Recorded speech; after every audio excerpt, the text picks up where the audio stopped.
നമസ്കാരമുണ്ട്. സുഖമായിട്ട് പോകുന്നു. അതെ, സന്തോഷമായിട്ട് പോകുന്നു.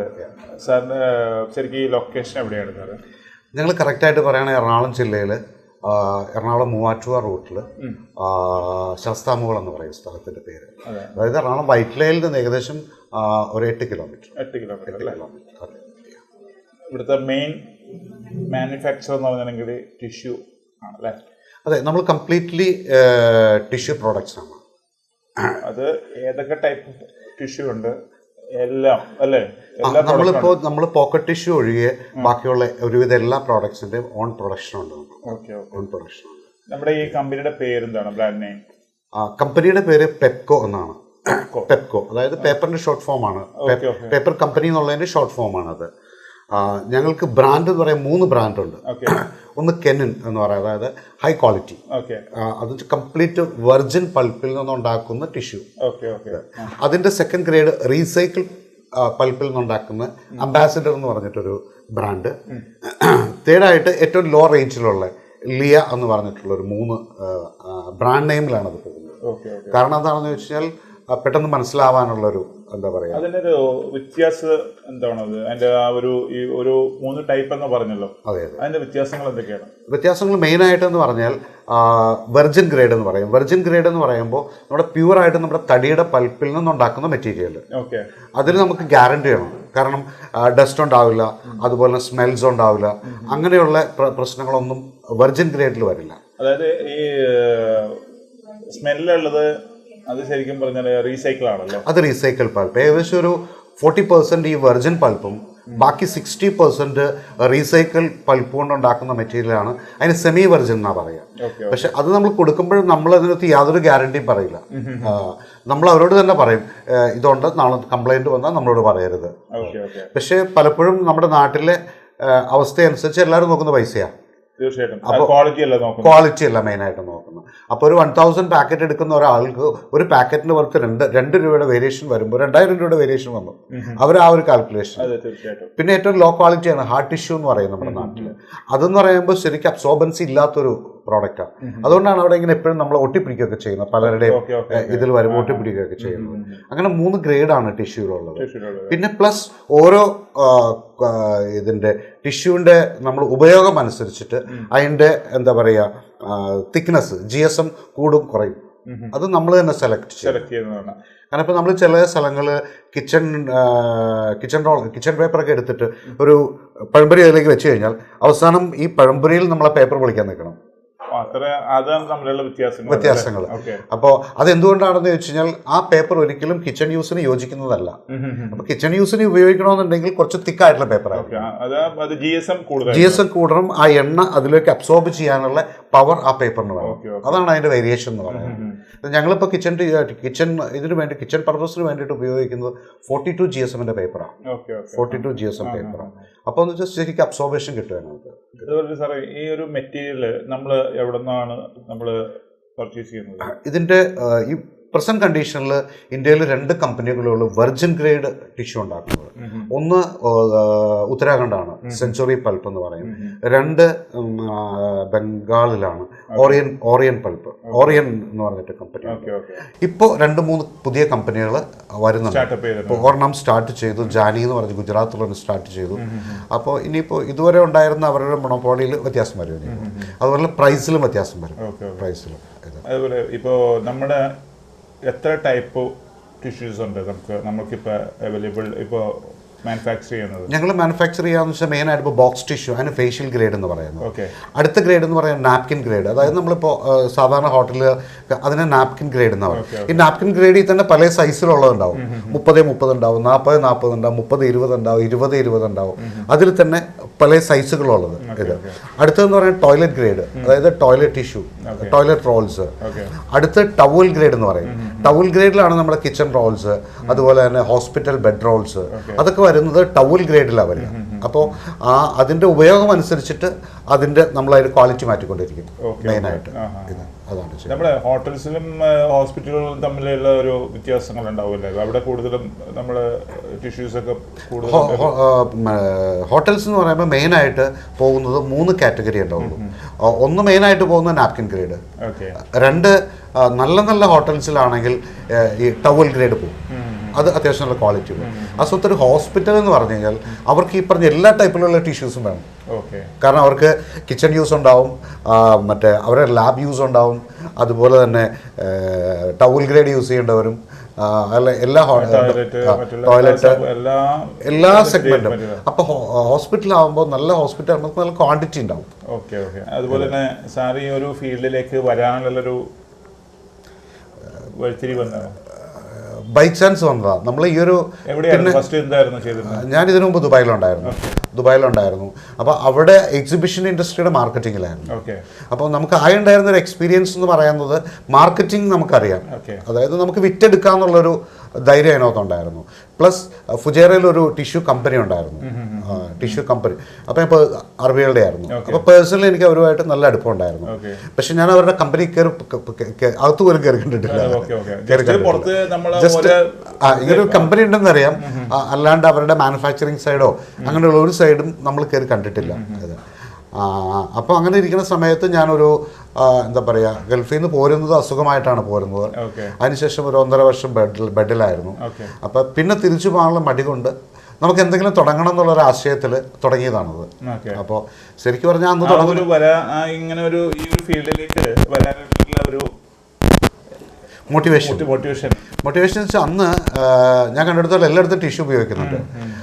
പിന്നെ ഈ കോംപ്ലിമെന്റ് സെഗ്മെന്റ് അന്ന് തുടങ്ങിയ ഒരു കാലഘട്ടമാണ്. അതായത് ജുവലറീസ്, ടെക്സ്റ്റൈൽസ്, അങ്ങനെ ഒരു കോർപ്പറേറ്റ് സെഗ്മെന്റ് അവർ ഇത് ടിഷ്യൂ കൊടുത്തു തുടങ്ങിയ ഒരു കാലഘട്ടമായിരുന്നു. ഇത്രയും ഫെമിലിയർ ആയിട്ടില്ല. അപ്പോൾ അങ്ങനെയാണ് നമ്മൾ അതിലേക്ക്, അതായത് നമുക്ക് മാർക്കറ്റ് ചെയ്തെടുക്കാം. പിന്നെ ഈ ഒരു മേഖലയിലേക്ക് കൂടുതലാരും കൈവച്ചിട്ടില്ല. ആ സമയത്ത് ഞാൻ ഇറങ്ങുന്ന സമയത്ത് ആകെ കോംപ്ലിമെന്റ് കൊടുത്തിരുന്നത് ടെക്സ്റ്റൈൽസും ജുവലറീസും മാത്രമേ ഉണ്ടായിരുന്നു. ഞാനാണത് സത്യം പറഞ്ഞു കഴിഞ്ഞാൽ കേരളത്തിൽ ഇപ്പോൾ പിട്ടാപ്പള്ളി ചെയ്തിട്ടുണ്ടായിരുന്നു, ബിസ്മി ചെയ്തിട്ടുണ്ടായിരുന്നു. ബാക്കിയുള്ള സെഗ്മെന്റിലേക്ക് മാർക്കറ്റിംഗ് സ്റ്റാർട്ട് ചെയ്ത് കേരളത്തിൽ സിറ്റുവേഷൻ വെച്ച് നോക്കി ഞാനാണ് ഈ 12 വർഷങ്ങൾക്ക് മുമ്പ്. പിട്ടാപ്പള്ളി ഒന്നും കേരളത്തില് പിട്ടാപ്പള്ളി ഒന്നും ആ സമയത്ത് ഇതിന്റെ സ്വപ്നം പുള്ളിക്ക് ചിന്തിച്ചിട്ട് പോലുമില്ല. അപ്പൊ ഞാൻ പുള്ളീനെ ഒരു പരിചയമില്ല, നേരിട്ട് വിളിച്ചു. പുള്ളി എനിക്ക് ഫസ്റ്റ് തന്നത് 5000 ബോക്സിന്റെ ഓർഡറാണ്. അപ്പൊ പുള്ളിക്ക് അതിന്റെ ആ ഒരു ബെനിഫിറ്റ് അതിൽ നിന്ന് മനസ്സിലായി. അത് ടെക്സ്റ്റൈലും ജുവലറി മാത്രമേ ഉണ്ടായിരുന്ന ഒരു സെഗ്മെന്റിൽ നിന്ന് നമ്മളത് വൈഡാക്കി എടുത്തു. ഇന്നിപ്പോൾ എല്ലാവരും ചെയ്യുന്നുണ്ട്. ഇന്നിപ്പോൾ ഹോസ്പിറ്റൽസ് രാജഗിരി ചെയ്യുന്നുണ്ട്, പല ഹോസ്പിറ്റൽസ് അവർ കോംപ്ലിമെന്റ് കൊടുക്കാൻ ചെയ്യുന്നുണ്ട്. അങ്ങനെ അപ്പോൾ അതിനെ വൈഡാക്കി എടുത്തത് ഈ ഒരു പ്രോഡക്റ്റ് സത്യം പറഞ്ഞാണ്. ഏത് ടൈപ്പ് ഓഫ് കസ്റ്റമേഴ്സുകളാണ് നമ്മൾ കൂടുതലും? മെയിനായിട്ട് നമ്മൾ നോക്കുന്നത് കോർപ്പറേറ്റ്സ് ആണ്. കോർപ്പറേറ്റ്സ് എന്ന് പറയുമ്പോൾ ഇപ്പോൾ പല രീതിയിലുള്ളതാണ്, അതായത് എല്ലാ സെഗ്മെൻറ്റും ഉണ്ട്. അതായത് വലിയ വലിയ ടെക്സ്റ്റൈൽസ് ഉണ്ടാവും, ജുവലറീസ് ഉണ്ടാവും, അതുപോലെ തന്നെ ബിൽഡേഴ്സ് ഉണ്ട്. നമ്മൾ പല ബിൽഡേഴ്സ് ചെയ്യുന്നുണ്ട്, അതുപോലെ ഹോസ്പിറ്റൽസ് ഉണ്ട്. അതെ. അപ്പോൾ കാരണം ഇന്നത്തെ സിറ്റുവേഷനിൽ എല്ലാവരും കോംപ്ലിമെന്റ് കൊടുക്കാൻ അവർക്കൊരു താല്പര്യമുണ്ട്. ചീപ്പ് ആൻഡ് ബെസ്റ്റ് എന്നുള്ള ക്വാളിറ്റിയിൽ. പിന്നെ ടിഷ്യൂ ബോക്സിന് 3 കൺസെപ്റ്റും ഉണ്ട്. ഇത് ഇപ്പോൾ ഒരുവിധം എല്ലാ വീടുകളിലും കാറുകളൊക്കെ ആയി, പണ്ടത്തെ പോലെയല്ല. അപ്പൊ കിട്ടുമ്പോൾ ഒരു കോംപ്ലിമെന്റ് അവരൊക്കെ വണ്ടിയിൽ വെക്കാനായിട്ട്. അപ്പൊ കിട്ടുന്നവർക്ക് അതിന്റെ ഒരു സന്തോഷം. പിന്നെ അല്ലാതെ നമുക്ക് ക്വാണ്ടിറ്റി ഉണ്ടെങ്കിൽ മറ്റുള്ളവർക്ക് അവരുടെ പേരിൽ ഞങ്ങൾ ചെയ്തു കൊടുക്കുന്നുണ്ട്. ഇപ്പൊ പല വലിയ സൂപ്പർ മാർക്കറ്റ്സ്, അവർക്ക് ഒത്തിരി കടകളുണ്ടെങ്കിൽ അവർക്ക് വേണമെങ്കിൽ അവർക്ക് തന്നെ ഇപ്പൊ പലരും ചെയ്തു തുടങ്ങി. അങ്ങനെയൊക്കെ ഈ ബോക്സിൽ പ്രിന്റ് ചെയ്യുന്നൊരു, അതായത് എല്ലാം മറ്റേ ടിഷ്യൂ, അതായത് നമ്മൾ സാധാരണ സ്ക്വയർ ഹോട്ടലിലൊക്കെ ഉപയോഗിക്കുന്ന ടിഷ്യൂവിൽ പ്രിന്റ് ചെയ്യുന്ന പോലെയല്ല ഈ ബോക്സ് ടിഷ്യൂവിൽ പ്രിന്റ് ചെയ്യുന്നത്. എൻ്റെ ഒരു അറിവ് ശരിയാണെങ്കിൽ ഇന്ന് ഇന്ത്യയിൽ ബോക്സ് ടിഷ്യൂവിൽ പ്രിന്റ് ചെയ്യാൻ പറ്റിയത് ഞങ്ങൾക്ക് മാത്രമേ ഉള്ളൂ. എനിക്ക് തോന്നുന്നു, എനിക്ക് വേറെ ആരും പ്രിന്റ് ചെയ്ത് ഞാൻ കണ്ടിട്ടില്ല. ഞങ്ങൾ ആ മെഷീൻ ചൈനയിൽ നിന്ന് ഞാൻ പോയിട്ട് ഞങ്ങളത് ബ്രാൻഡ് ചെയ്തെടുത്തൊരു മെഷീനാണ്. ഞങ്ങൾക്ക് ഇന്ന ഫെസിലിറ്റി വേണം എന്ന് പറഞ്ഞുകൊണ്ട് ഞങ്ങൾ ഉണ്ടാക്കിയെടുത്തൊരു മെഷീനാണ്. അപ്പോൾ അല്ലാതെ എൻ്റെ അറിവിൽ എനിക്കിവിടെ ഗൾഫിലും ഞാൻ കണ്ടിട്ടില്ല ബോക്സ് ടിഷ്യൂവിൽ പ്രിന്റ് ചെയ്ത് ഞാൻ കണ്ടിട്ടില്ല. ചൈനയിൽ മാത്രമേ പ്രിന്റ് ചെയ്ത് ഞാൻ കണ്ടിട്ടുള്ളൂ. ഇന്ത്യയിൽ കേരളത്തിൽ എന്തായാലും ആർക്കില്ല. ഇന്ത്യയിൽ ഞാൻ ആ സംഭവം എൻ്റെ അറിവിലില്ല പ്രിന്റ് ചെയ്യുന്ന ഒരു സിസ്റ്റം. അതുപോലെ തന്നെ ഹോസ്പിറ്റൽ ബെഡ് റോൾസ് ചെയ്യുന്നുണ്ട്. ബെഡ് റോൾസ് ഇപ്പോൾ ആഫ്റ്റർ കൊറോണ ശരിക്ക് എന്താ പറയുക, എല്ലാ ഹോസ്പിറ്റൽസിൽ കോപ്പിയിൽ കംപ്ലീറ്റ് അവർ ഉപയോഗിക്കുന്നുണ്ട് ബെഡ് റോൾസ്. അതായത് അവരിടുന്ന നമ്മുടെ ക്ലോത്തിന്റെ ഷീറ്റിന് മേളിൽ ഒരു പേപ്പർ ഷീറ്റ് ഇട്ടു. അത് മറ്റേത് ശരിക്കും പറഞ്ഞാൽ നമുക്കത് ഒരാളുടെ ഉപയോഗം കഴിഞ്ഞ് കഴിഞ്ഞാൽ അത് റിമൂവ് റിമൂവ് ചെയ്യാം. അത് ചീപ്പ് ആൻഡ് ബെസ്റ്റ് ആണ്. പിന്നെ പ്ലസ് ഹൈജീൻ. അതിന്റെ GSM നമ്മൾ ഉപയോഗിക്കുന്നത് 38 GSM ആണ്. 38 GSM ബെഡ് റോൾ ഉപയോഗിക്കുന്നത് 60 സെന്റിമീറ്റർ വീതി ഉണ്ടാവും. അത് റോളായിട്ടാണ് വരുന്നത്. അത് 100 മീറ്റേഴ്സ് റോളായിരിക്കും. അതിപ്പോൾ ഞങ്ങൾ പബ്ലിക് മാർക്കറ്റിലേക്ക് ഇറക്കാൻ വേണ്ടി പോകുന്നുണ്ട്. കാരണം ഇപ്പോൾ പല വീടുകളിലും, അതായത് അസുഖമായി കിടക്കുന്ന പല വീടുകളിലും അതൊരു ആവശ്യത്തിലേക്ക് വരുന്നുണ്ട്. ഇപ്പോഴത്തെ ഒരു പുതിയ ഇതിൽ ഞങ്ങളിപ്പോൾ അത് പബ്ലിക് ഇതിലേക്ക് ഓപ്പൺ മാർക്കറ്റിലേക്ക് ഇപ്പോൾ ഒരു മാസത്തിനുള്ളിൽ ഞങ്ങൾ വൺ ടൈം യൂസ് ആണ്. ഇപ്പോൾ ഒരു ചീപ്പുമാണ്. അതുപോലെ തന്നെ അത് നമുക്ക് പേപ്പർ ആയതുകൊണ്ട് തന്നെ അത് നമുക്ക് എന്താ പറയുക, കത്തിച്ചോളോ അങ്ങനെ സുഖമായിട്ട് ഡിസ്പോസിബിൾ, മറ്റുള്ള പ്രശ്നങ്ങളില്ല. അത് അപ്പോൾ അതുകൊണ്ട് ആ ഒരു കൺസെപ്റ്റിൽ അതെ. പിന്നെ നമ്മുടെ ഇവിടുത്തെ ഈ എത്ര സ്റ്റാഫുകളുണ്ട് നമുക്കിപ്പോൾ ഈ ഒരു? ഞങ്ങളിപ്പോൾ ഏകദേശം 26 പേരോളം. 26 പേരുണ്ട്. ഈ കമ്പനികളെല്ലാത്തിൻ്റെയും സെപ്പറേറ്റ് മെഷീനറിയാണോ? ടിഷ്യൂ എന്ന് വെച്ചാൽ ഓരോ ഐറ്റത്തിനും ഓരോ മെഷീനാണ്. ഇപ്പം നാപ്കിൻ ചെയ്യുന്ന ഗ്രേഡിൽ നമുക്ക് റോൾ ഉണ്ടാക്കാൻ പറ്റില്ല. നാപ്കിൻ ചെയ്യുന്നതിൽ നമുക്ക് ബോക്സ് ടിഷ്യൂ അടിക്കാൻ പറ്റില്ല. അതുപോലെ തന്നെ ഇപ്പോൾ ഡിസ്പെൻസർ ടിഷ്യൂ ചെയ്യുന്നതിന് അതിന് സെപ്പറേറ്റ് മെഷീൻസ് ആണ്. എല്ലാം സെപ്പറേറ്റ് മെഷീൻസ് ആണ്. അതാണ് ഈ ടിഷ്യൂവിൻ്റെ ഏറ്റവും വലിയ ഒരു എന്താ പറയുക, ഏറ്റവും വലിയ പ്രൊഡക്ഷൻ സൈഡിലുള്ള ബുദ്ധിമുട്ടെന്ന് പറയുന്നത്. അല്ല, എല്ലാം സെപ്പറേറ്റ് മെഷീനായിരിക്കണം. എല്ലാം സെപ്പറേറ്റ് മെഷീനായിരിക്കും. പക്ഷേ ഇതിനകത്തൊരു വളരെ തിന്നായിട്ടുള്ളൊരു പ്രൊഡക്റ്റ് അല്ല, ഇതിൻ്റെ ഒരു പേപ്പർ തിന്നായിട്ടുള്ള സാധനം ആയതുകൊണ്ട് അത് അത്ര കെയർ ആയിട്ട് വേണം സാധനം നമ്മൾ എങ്കിൽ മാത്രമേ പറ്റുള്ളൂ. ഇത് ശരിക്കും എന്താ പറയുക, ഒരു എയർ കൊണ്ടുള്ളൊരു കളിയാണ്. അതാണ് ഇതിൻ്റെ ബേസ്മെൻ്റ് എന്ന് പറയുന്നത്. വാക്വം ചെയ്യുക, അതുപോലെ തന്നെ കംപ്രസറോട് നമ്മൾ അങ്ങോട്ട് കൊടുക്കുക. അങ്ങനത്തെ ഒരു ഇതാണ്. എത്ര വർഷമായി? 14 വർഷം അല്ലേ? ഞങ്ങളിപ്പോൾ 13 വർഷം ആവണം. 13 വർഷത്തിൽ നടക്കുന്നു. 12 വർഷം. ഇതിനകത്ത് എന്തെങ്കിലും ഒരു ഫോൾട്ട് വന്നു കഴിഞ്ഞാൽ എങ്ങനെയാണ്? ഞാൻ ശരിക്കും ബേസിക്കലി ഒരു ടെക്നീഷ്യനാണ്, ടെക്നിക്കൽ പേഴ്സൺ ആണ്. ഇൻ ബിറ്റ്വീൻ നമ്മൾ ദുബായിൽ വെച്ചിട്ടാണ് ഈ ഒരു മാർക്കറ്റിംഗ് സെക്ടറിലേക്ക് മാറിയത്. അപ്പം നമുക്ക് ടെക്നിക്കലി നമുക്ക് ഒരു ബേസ്മെന്റ് ഉണ്ട്. പക്ഷേ ഇപ്പോൾ കുറേ നാളായിട്ട് ടച്ച് ഇല്ല എന്ന് പറയും. പക്ഷേ എങ്കിലും നമുക്കിവിടെ നമ്മുടെ ടെക്നീഷ്യൻസ് ഉണ്ട്. പിന്നെ മെയിനായിട്ട് ഇതിൽ വരിക എന്ന് വെച്ചാൽ മെക്കാനിക്കൽ സൈഡാണ്. അപ്പോൾ മെക്കാനിക്കൽ സൈഡ് നമുക്കിവിടെ ആളുണ്ട്. നമ്മൾ തന്നെ പോയി ഇത് ചെയ്യും. പിന്നെ വരുന്ന ന്യൂമാറ്റിക്, അതുപോലെ തന്നെ ഇതിൻ്റെ കൺട്രോൾ സൈഡ്, അതിനെല്ലാം നമ്മൾ പുറത്തുനിന്ന് ആളെ ഹയർ ചെയ്തിട്ട് നമ്മൾ ടിഷ്യൂ നമ്മൾ സപ്ലൈ ചെയ്യുന്നുണ്ടല്ലോ. ഈ വാങ്ങിക്കുന്ന കസ്റ്റമേഴ്സിന്റെ സാറ്റിസ്ഫാക്ഷൻ എത്രത്തോളം ഉണ്ട്? ഇപ്പം നമ്മളെ സംബന്ധിച്ചിടത്തോളം എൻ്റെ ഒരു കൺസെപ്റ്റിൽ ഒരു ബിസിനസ് നിലനിന്ന് പോകണമെന്നുണ്ടെങ്കിൽ ഒരു പ്രാവശ്യം മേടിച്ച ഒരാൾ വീണ്ടും മേടിച്ചാൽ മാത്രമേ നിലനിൽക്കുള്ളൂ. ഈവൻ നമ്മളൊരു ഹോട്ടലാണെങ്കിൽ പോലും വൺസ് ഭക്ഷണം കഴിച്ചിട്ട് കൊള്ളില്ല എന്ന് പറഞ്ഞാൽ ആളുടെ കച്ചവടം പോകും, ബാക്കിയുള്ളവരെ അപ്പം അതുപോലെ തന്നെയാണ് ഞങ്ങളുടെ ടിഷ്യൂവിൻ്റെ. ഒരാൾ വന്ന് രണ്ടാമത് അവർ ഇവിടെ വന്ന് മേടിച്ചാൽ മാത്രമേ ഞങ്ങൾക്ക് അതിൽ പിടിച്ചു നിൽക്കാൻ പറ്റുള്ളൂ. അപ്പം ഞങ്ങളുടെ ബേസ്മെൻറ്റ് തന്നെ അതാണ്. കാരണം നമുക്ക് ഒത്തിരി റിലേഷനിൽ ഒത്തിരി പുതിയ ഓർഡേഴ്സ് വരുന്നുണ്ട്. ഇപ്പം കഴിഞ്ഞ ആഴ്ച മാലിക്ക് കയറി പോയിട്ടുണ്ട് ഇവിടുന്ന്. അപ്പോൾ അതിങ്ങനെ ഒരു കണക്ഷനിൽ വന്നതാണ്. അതുപോലെ സാറേ, നമ്മുടെ കെനിയൻ ബ്രാൻഡിനെ കുറിച്ചിട്ട്, അതിൻ്റെ ക്വാളിറ്റിയെ കുറിച്ചിട്ടൊന്ന് നമ്മുടെ പ്രേക്ഷകർക്ക് അറിയാൻ കൊള്ളാറുണ്ട്. ശരിക്കും പറഞ്ഞാൽ ഞങ്ങൾ വർഷങ്ങളെടുത്തു അതുപോലൊരു ഓൺ ബ്രാൻഡ് ക്രിയേറ്റ് ചെയ്യാൻ വേണ്ടിയിട്ട്. കാരണം അതുവരെ നമ്മൾ ബ്രാൻഡിങ്ങിലായിരുന്നു. അതായത് മറ്റുള്ളവർക്ക് അവരുടെ ഇഷ്ടാനുസരിച്ച് ചെയ്ത് കൊടുക്കാം. ഇപ്പം ഞങ്ങളൊരു ബ്രാൻഡ് സ്റ്റാർട്ട് ചെയ്യുക എന്ന് പറഞ്ഞാൽ അത് ഫുൾ ക്വാളിറ്റിയോട് കൂടി ചെയ്യണം നിർബന്ധം ഉണ്ടായിരുന്നു. അതുകൊണ്ടാണ് ശരിക്കും പറഞ്ഞാൽ ഈ കഴിഞ്ഞ വർഷമാണ് നമ്മുടെ മന്ത്രി പി രാജീവാണ് ആ പ്രോഡക്റ്റ് ലോഞ്ച് ചെയ്തത്. ഇത് കെനിയൻ എന്ന് പറഞ്ഞ ബ്രാൻഡ്. അപ്പോൾ ഇത് ലോഞ്ച് ചെയ്യുമ്പോൾ അതിനകത്ത് 100% ഉറപ്പ് ഞങ്ങൾ ഗ്യാരണ്ടി തരാൻ പറ്റുന്ന ഒരു കാര്യം വെച്ചാൽ 100% വെർജിൻ ഗ്രേഡിലുള്ള ടിഷ്യൂ ആയിരിക്കും. റേറ്റ് ചിലപ്പോൾ മറ്റുള്ളവരെ, കാരണം നമ്മൾ റീസൈക്കിളുമായിട്ട് നോക്കുമ്പോൾ ചെറിയ വേരിയേഷൻസ് ഉണ്ടാവും. തീർച്ചയായിട്ടും അത് ക്വാളിറ്റി ബേസ് ചെയ്തുകൊണ്ട് പോകുന്നത്. അപ്പോൾ ക്വാളിറ്റിക്ക് എപ്പോഴും ക്വാളിറ്റിയുടേതായ വാല്യൂ ഉണ്ടാവും, അതിൻ്റെതായ റേറ്റും ഉണ്ടാവും. പക്ഷെ ഞങ്ങളുടെ കൺസെപ്റ്റ് ഇതായിരുന്നു, ഒരു മെറ്റീരിയൽ ഇറക്കുന്നുണ്ടെങ്കിൽ അത് 100% ക്വാളിറ്റിയോട് കൂടി ഇറക്കാവുള്ളൂ. നമ്മുടെ ക്വാളിറ്റി അനുസരിച്ചാണ് ആൾക്കാർ ഇത് വാങ്ങിക്കുന്നത്. തീർച്ചയായിട്ടും അല്ലെ, ഇപ്പോൾ ക്വാളിറ്റി അന്വേഷിച്ച് നടക്കുന്ന ആൾക്കാരുണ്ട്. തീർച്ചയായിട്ടും പഴയ പോലെയല്ല. അതായത് ഇപ്പോൾ പുറത്തുനിന്നുള്ള ആൾക്കാരാണ് കൂടുതലും അവിടുത്തെ യൂസ് ചെയ്തിരുന്ന ഒരു സിസ്റ്റമാണ് ഇപ്പോൾ ഇവിടെ കാരണം ഇവിടെ വന്നിട്ട് പലരും പറഞ്ഞിട്ടുണ്ട് നമ്മൾ ഗൾഫിലൊക്കെ കാണുന്ന രീതിയിലുള്ള ടിഷ്യൂ കാണുന്നില്ലല്ലോ എന്ന്. തീർച്ചയായിട്ടും ഞാൻ ഞങ്ങളുടെ കമ്പനിയിലേക്ക് ഇതേ കൺട്രോളാൻ പറഞ്ഞായിരുന്നു. ഇതാണ് ഇതിന്റെ ഡിഫറൻസ്. ഇത് ഇപ്പൊ അവരുടെ ഞങ്ങളുടെ ബേസ് എന്ന് പറയുന്ന ഒരു കസ്റ്റമർ, അതിപ്പോ ജ്വല്ലറി ആവട്ടെ, ടെക്സ്റ്റൈൽ ആവട്ടെ, ഡിസ്ട്രിബ്യൂട്ടർ ആവട്ടെ, എന്താണ് അവരുടെ എയിം അല്ലെങ്കിൽ എന്താണ് അവർക്ക് വേണ്ടത്, വാട്ട് ദേ നീഡ്, അതനുസരിച്ച് നമ്മൾ ക്വാളിറ്റി, അവരുടെ ക്വാളിറ്റി ഏത് റേഞ്ച് വേണം എന്ന് അറിഞ്ഞ് നമ്മൾ ചെയ്തു കൊടുക്കുക എന്നുള്ളതാണ് ഞങ്ങളുടെ ബേസിക് കൺസെപ്റ്റ്. ഞങ്ങളുടെ കമ്പനിയുടെ അതാണ് ഈ ആൾക്കാരുടെ 3 ബ്രാൻഡ് ഞങ്ങൾ കീപ്പ് ചെയ്യും. താല്പര്യം അനുസരിച്ച് ഏത് വേണമെങ്കിലും അവർക്ക് ചൂസ് ചെയ്യാം. അതെ അതെ അതെ. അതുപോലെ ഇപ്പോൾ വലിയ കമ്പനികൾക്ക് അവർക്ക് കോംപ്ലിമെന്റ് ബോക്സ് ചെയ്ത് കൊടുക്കുമ്പോൾ അതിൽ തന്നെ പ്രിന്റ് ക്വാളിറ്റി, ബോക്സിൽ തന്നെ പ്രിന്റ് ക്വാളിറ്റി ഉണ്ടാവും, മെറ്റാലിക് പ്രിന്റ് ഉണ്ടാവും. അങ്ങനെ ആ പ്രിന്റ് ക്വാളിറ്റിയിലും എന്താണ് അവർക്ക് വേണ്ടത്. ഞങ്ങൾ ഓട്ടോമാറ്റിക്കായിട്ട് ഞങ്ങളുടെ കയ്യിലുള്ളത് ഇന്നതൊക്കെ ഉണ്ട് ഇത്. അപ്പോൾ അത് പറഞ്ഞാൽ അവരുടെ ഇഷ്ടാനുസരിച്ച് നമ്മൾ ചെയ്തു കൊടുക്കും. അത് നമ്മുടെ കാറ്റലോഗ് നമ്മൾ കാണിച്ചു കൊടുക്കും. നമ്മുടെ കാറ്റലോഗ് നമ്മൾ കാണിച്ചു കൊടുക്കും. പിന്നെ നമ്മൾ സാമ്പിൾസ്, ഡയറക്റ്റ് സാമ്പിൾസ് നമ്മൾ കാണിച്ചു കൊടുക്കും. നമ്മൾ ചെയ്തിരിക്കുന്ന പ്രോഡക്ട്സിന്റെ സാമ്പിൾസ് കാണിച്ചു കൊടുക്കും. അപ്പോൾ അവരുടെ ഇഷ്ടാനുസരണം എന്താണോ അവരുടെ എന്താ പറയുക പർച്ചേസ് കപ്പാസിറ്റി നോക്കിയിട്ട് നമ്മളത് ചെയ്തു കൊടുക്കും. അതാണ് നമ്മുടെ ബേസിക്. ഇപ്പം എല്ലാ ബിസിനസ്സിനും കോമ്പറ്റീഷൻ ഉണ്ടല്ലോ അല്ലേ? തീർച്ചയായിട്ടും. എത്രത്തോളം നമ്മുടെ ഈ ഒരു പ്രൊഡക്റ്റിനുമുള്ള കോമ്പറ്റീഷൻ എങ്ങനെ? ഈ അടുത്ത കാലം കൊണ്ട് ടിഷ്യൂവിൽ ഒത്തിരി പുതിയ കമ്പനികൾ വന്നിട്ടുണ്ട്. പ്രത്യേകിച്ച് നമ്മുടെ ഗൾഫിൽ കൂടുതൽ പ്രശ്നങ്ങൾ വരുമ്പോൾ ഏറ്റവും തുടങ്ങാൻ എളുപ്പമുള്ള ഒരു ബിസിനസ് എന്നുള്ള രീതിയിൽ. അതെ. പിന്നെ ഒത്തിരി വലിയ ഹ്യൂജ് എമൗണ്ട് വേണ്ട.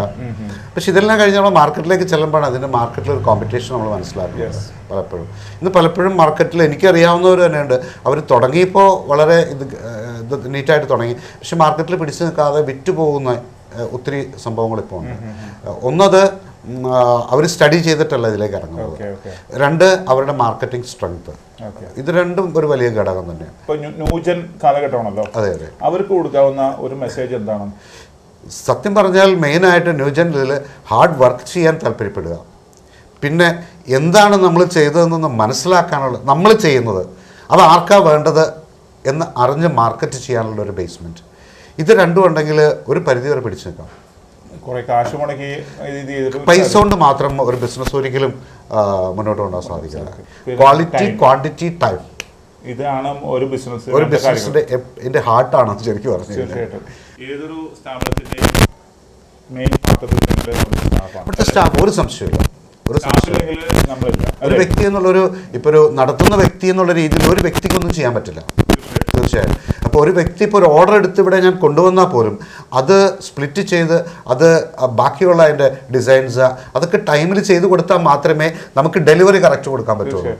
അപ്പോൾ സ്റ്റാഫിൻ്റെ സ്ട്രെങ്ത് എന്ന് പറയുന്നത് അതൊരിക്കലും ഏതൊരു പ്രസ്ഥാനത്തിലും നമുക്ക് ആത്മാർത്ഥമായിട്ടുള്ള സ്റ്റാഫ് ഉണ്ടാവുക എന്നുള്ളതാണ് ഏറ്റവും ഇമ്പോർട്ടൻറ്റ്. അതുപോലെ സാറേ, നമ്മളിപ്പോൾ നമ്മുടെ കമ്പനിയെ പറ്റിയും നമ്മുടെ പ്രൊഡക്റ്റിനെ കുറിച്ചൊക്കെ ആയിരുന്നു നമ്മൾ സംസാരിച്ചത്. അതെ അതെ.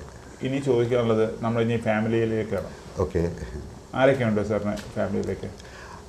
അപ്പനുണ്ട്. അപ്പൻ 90 വയസ്സായി. ഇപ്പം ഞങ്ങൾ എന്താ പറയുക നവതി ആഘോഷം കഴിഞ്ഞ് നിൽക്കുവാണ്. ഓക്കെ. അമ്മ 85 വയസ്സായി. എനിക്കൊരു സിസ്റ്ററുണ്ട്. അവൾ ഫാമിലിയായിട്ട് ദുബായിൽ വർക്ക് ചെയ്യുന്നു. പിന്നെ എനിക്കൊരു മകനാണുള്ളത്. ഇപ്പോൾ MBA സ്റ്റാർട്ട് ചെയ്തു, MBA പഠിക്കുന്നു. വൈഫ് വർക്കിംഗ് ആണ്. അല്ല, വൈഫ് ഇവിടെ മുത്തൂറ്റിൽ വർക്ക് ചെയ്യുന്നുണ്ട്. മകൻ ഭാരതമാതയിൽ MBA പഠിക്കണം. അതാണ് ജീവിത. അതെ അതെ. എത്രത്തോളമാണ് ഫാമിലിയുടെ സപ്പോർട്ട്? ശരിക്കും പറഞ്ഞത് തുടങ്ങിയത് തന്നെ അപ്പനും അമ്മയുടെ സപ്പോർട്ടിലാണ് ഫുള്ള്. ഞങ്ങൾ തുടങ്ങിയ സമയത്ത് ഞാൻ പറഞ്ഞില്ലേ വളരെ ചെറുതായിട്ടാണ് തുടങ്ങിയത്. അപ്പോൾ ഞങ്ങൾ ലോഡിങ്ങിൽ എല്ലാത്തിലും അന്ന് അപ്പന് 75 വയസ്സുണ്ടായിരുന്നു. അപ്പോൾ അവിടെ ഫുൾ സപ്പോർട്ട് ഉണ്ടായിരുന്നു. അക്കൗണ്ട്സ് കംപ്ലീറ്റ് നോക്കിയിരുന്ന ഫാദറായിരുന്നു. ഇപ്പം പിന്നെ അപ്പൻ 90 വയസ്സായി. അപ്പൻ മാറി നിൽക്കുവാണ്, റെസ്റ്റ് കൊടുത്തിരിക്കുകയാണ്. അപ്പോൾ ഏതായാലും ഇത്രയും നേരം നമ്മൾക്ക് വേണ്ടി ഈ സമയം ചെലവഴിച്ചതിൽ വളരെയധികം സന്തോഷം. ഒത്തിരി കാര്യങ്ങൾ, അതായത് ജീവിതത്തിൻ്റെ പല നമ്മുടെ എക്സ്പീരിയൻസ് ആണ് നമ്മൾ ഷെയർ ചെയ്യുന്നത്. അതെ, അത് തന്നെയാണ് നമ്മളുടെ ചാനലിലെയും ഈ ഒരു ടോപ്പിക്ക്. ശരിക്കും പറഞ്ഞാൽ ഒരാളുടെ ലൈഫ് രീതികളാണ്. തീർച്ചയായിട്ടും. അത് ശരിക്കും പറഞ്ഞാൽ സാറ് പറഞ്ഞപ്പോൾ തന്നെ സാറിന് സന്തോഷം കൊണ്ട് കണ്ണ് നിറഞ്ഞു. പക്ഷേ അത് മറ്റുള്ളവരെയും കൂടി എത്തിക്കുക എന്നുള്ളതാണ് നമ്മളുടെ. ഇപ്പം നമ്മൾ ഇന്ന് കാണുന്ന പല വലിയ കമ്പനികളുടെയും ഒരു ബാക്കപ്പ് നോക്കിക്കഴിഞ്ഞാൽ എല്ലാവരുടെയും അവസ്ഥ ഇതാണ്. ഇത് തന്നെ. അപ്പോൾ ഏതായാലും ഈ കമ്പനി വളരെ വളരെ ഫ്യൂച്ചർ പ്ലാൻ എന്താ? ഫ്യൂച്ചർ പ്ലാൻ ഞങ്ങളിപ്പോൾ എക്സ്പാൻഷൻ വരുന്നുണ്ട്. അപ്പോൾ അതിന് പഞ്ചായത്തിൻ്റെ ഒരു പെർമിഷന് വേണ്ടിയിട്ട് വെയിറ്റ് ചെയ്യണം. അപ്പോൾ ഈ വർഷം ഞങ്ങൾ ചൈനയ്ക്ക് പോകുന്നുണ്ട്. ഒരു 3 മെഷീൻസ് പുതിയത് എടുക്കുന്നുണ്ട് ലേറ്റസ്റ്റ് മെഷീൻസ്. അതിനുള്ളൊരു ഇപ്പം ഞങ്ങൾക്ക് സ്ഥലമില്ലാത്തതിൻ്റെ ഒരു ഇതിലാണ് പരിമിതിയാണ്. ഇതിന് റെന്റ് കൊടുക്കണമല്ലോ നമ്മുടെ പ്രോപ്പർട്ടിയുടെ അങ്ങനെയുള്ള പ്രശ്നങ്ങളൊന്നുമില്ല. നമ്മുടെ പഞ്ചായത്തിന്റെ ഒരു സാങ്ഷൻ മാത്രം കിട്ടിയാൽ പഞ്ചായത്തിന്റെ സാങ്ഷൻ പിന്നെ ഡ്രോയിങ് ചെയ്യാൻ കൊടുത്തിരിക്കുക. അപ്പോൾ അതെല്ലാം കൊടുത്ത് ക്ലിയർ ആയി കഴിഞ്ഞാൽ ഈ വർഷം ഞങ്ങൾ പുതിയ എക്സ്പാൻഷനിലേക്ക് പോകുന്നു പ്രതീക്ഷിക്കുന്നു. അപ്പോൾ ഇനി പുതിയ പുതിയ പ്രോഡക്റ്റുകളും പുതിയ ബിസിനസ്സുകളും ഒക്കെ വരട്ടെ എന്ന് പ്രാർത്ഥിച്ചുകൊണ്ട് നിർത്തുന്നു. ആയിക്കോട്ടെ, നന്ദി. വരെയാണ് കാണാൻ സാധിച്ചതിൽ എല്ലാവിധ നന്ദിയും പറയണം.